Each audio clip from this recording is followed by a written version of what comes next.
নমস্কার।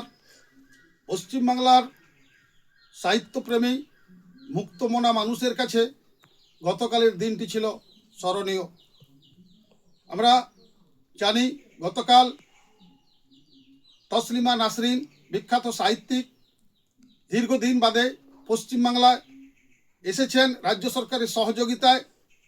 তাই প্রথমেই আমি রাজ্য সরকারকে ধন্যবাদ এবং অভিনন্দন জানাই। এই সাহিত্যিককে কলকাতা শহরে আমন্ত্রণ জানানোর জন্য, কলকাতা শহরে তার নিরাপত্তার জন্য, তাকে আসার জন্য, সহযোগিতা করার জন্য। আমরা জানি যে গত শতাব্দীর 9 দশকে সাড়া জাগানো উপন্যাস লজ্জা উপন্যাস লিখে তসলিমা নাসরিন বাংলাদেশে মৌলবাদীদের দ্বারা বিতাড়িত হন। লজ্জাসহ একাধিক উপন্যাস তিনি লিখেছিলেন। তার উপন্যাসগুলো ছিল সেই বাংলাদেশে মৌলবাদীদের দ্বারা হিন্দু নির্যাতনের যে তথ্য তিনি সেই উপন্যাসে উল্লেখ করেছিলেন, এটা আমরা জানি। তাই তাকে সেই দেশ থেকে বিতাড়িত করেছিল। সে দেশের সরকারও তাকে দেশ ছাড়তে বাধ্য করেছিল। তিনি আশ্রয় নিয়েছিলেন কলকাতায়। কিন্তু আমরা দেখেছি এই কলকাতা তৎকালীন বামপন্থী যারা নিজেদেরকে আধুনিক সংস্কৃতি মনস্ক বলে দাবি করতেন, বামপন্থী মুখ্যমন্ত্রীর সময় তাকে এখান থেকে এখানকার মৌলবীরা তাকে কলকাতা ছাড়া করেছিল। এটা আমরা জানি। পরবর্তীকালে তৃণমূলের সময়েও এই মৌলবীরা তাকে এই শহরে আসতে দেয়নি। তাকে বাংলাদেশেও যেমন মৌলবী দ্বারা বিতাড়িত হয়েছিল, পশ্চিমবাংলার মতো সাহিত্যপ্রেমী সংস্কৃতিমূলক মানুষেরাও তাকে মৌলবীদের তখন তাকে এখান থেকে বিতাড়িত করার সিদ্ধান্ত নেন।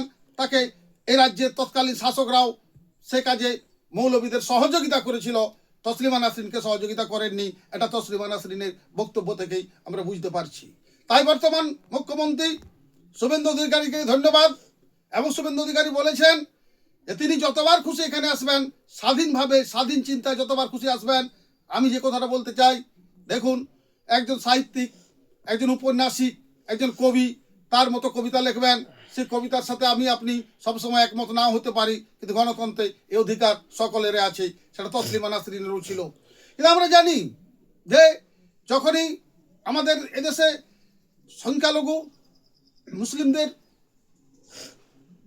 পক্ষে যখন আপনি লিখবেন, সেটা ঠিক আছে। তাদের বিরুদ্ধে লিখলেই কিছু মানুষের ক্ষোভ ফেটে ওঠে। এটা আমরা বাংলাদেশের ক্ষেত্রে দেখলাম। তসলিমা নাসরিন হিন্দু সমাজের দুর্দশার ছবি যখন তুলে ধরলেন, মৌলবীদের রোষের শিকার হলেন।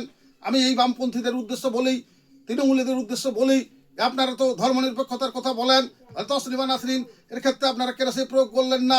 যারা হিন্দু ধর্মদের উপর অত্যাচার করে, হিন্দু ধর্মের উপর নির্যাতন করে উপন্যাস লেখেন, বাস্তবিক তারা বড় বড় ঘটনা ঘটিয়ে দেখেন। সেটা আমরা জানি। শিবলিঙ্গের উপর কন্ডম চাপিয়েছিলেন একজন সিনেমা যেটা করেন পশ্চিমবাংলায়, তার তৎকালীন তৃণমূলের সরকার তাকে পুরস্কৃত করেছিল। কিন্তু আমরা এটা বলতে চাই, ধর্মের যে একজন সাহিত্যিক উপন্যাসিক, তিনি যে কোনো বিষয় লেখুন, তাকে সেটা স্বাগত জানাতে হয়। তিনি কোন ধর্মের বিরুদ্ধে লিখবেন, কোন ধর্মের পক্ষে লিখবেন, এটা তার উপর ছেড়ে দেওয়া উচিত। কিন্তু আমরা এই রাজ্যের তথাকথিত ধর্মনিরপেক্ষ সিপিএম, তৃণমূল, কংগ্রেস সকলকে জানি, এরা হিন্দু ধর্মের বিরুদ্ধে যদি লিখেন এদের কোনো অসুবিধা নেই, কোনো আপত্তি নেই। কিন্তু মুসলিম সমাজের বিরুদ্ধে লিখলেই এনাদের সেটা মেনে নিতে পারেননি। এই তথাকথিত ছদ্ম ধর্মনিরপেক্ষতার আমরা বিরুদ্ধেই। তাই আমরা চাই আধুনিক আসুন, এগিয়ে আসুন।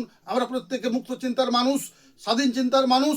আগামী দিনে আমাদের তাদের মতো কবিতা লিখবেন, সেটা আপনার ভালো লাগতে পারে, না লাগতে পারে, তার লেখার অধিকার আছে, এটা আমরা সকলেই জানি। তাই আমরা তসলিমা নাসরিন দীর্ঘদিন বাদে এই পশ্চিমবাংলার মাটিতে এসেছেন। তিনি একজন বাঙালি। তাই বাংলার শহর কলকাতায় এসে তিনি আনন্দিত হয়েছেন, খুশি প্রকাশ করেছেন। আমরা সকলেই যারা এই সংস্কৃতিপ্রেমী বলে দাবি করি, তথাকথিত ধর্মনিরপেক্ষতার আড়ালে আমরা আজ আসুন সকলে ঐক্যবদ্ধ হয়ে প্রমাণ করি মেকি ধর্মনিরপেক্ষতার এই রাজ্যে স্থান নেই। এখানে প্রকৃত অর্থে যিনি সত্য তুলে ধরবেন, তো সঠিক তথ্য তুলে ধরবেন, তাকে আমরা স্বাগত জানাবো। মিথ্যার এখানে কোনো জায়গা নেই, ছদ্মবেশের কোনো জায়গা নেই। এই পশ্চিমবাংলা আগামী দিনে সংস্কৃতিবান, সাহিত্যবান শিল্পীদের জায়গা স্থান হতে চলেছে, এটা আমরা জানি। সকলকে ধন্যবাদ এবং অভিনন্দন জানাই। পুনরায় রাজ্য সরকারকে অভিনন্দন জানাই এবং তসলিমা নাসরিনকে পুনরায় এই শহরে আসার জন্য অনুরোধ জানিয়ে আমার এই বক্তব্য, সামাজিক মাধ্যমের এই বক্তব্য এখানেই শেষ করছি। সকলকে অভিনন্দন এবং নমস্কার জানিয়ে নমস্কার।